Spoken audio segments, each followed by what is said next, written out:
Jembatan penghubung Gampong Ringkrung dan Gampong Tepin Perahu, Kecamatan Meredu, Kabupaten Pidi Jaya nyaris ambruk. Kondisi jembatan sangat mengkhawatirkan, bahkan banyak kendaraan roda 4 yang terperosok saat melintas.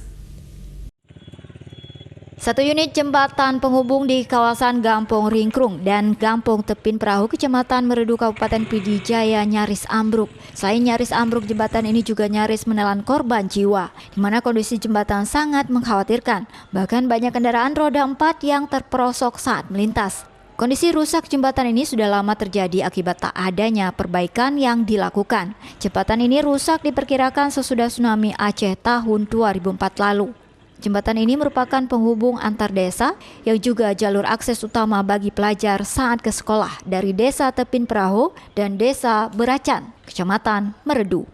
Lantai jembatan terlihat patah untuk kendaraan mobil saat ini sudah tidak bisa lagi dilewati. Sudah banyak mobil yang terperosok. Hampir setiap tahun pihak desa telah mengusulkan di musrenbang, tetapi hingga saat ini belum ada realisasi apapun.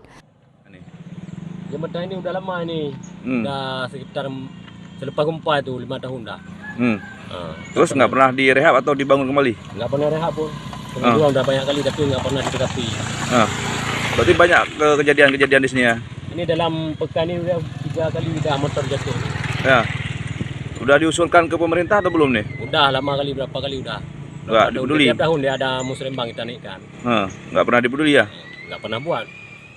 Warga berharap pemerintah setempat peduli dengan kondisi jembatan ini yang sudah lama rusak.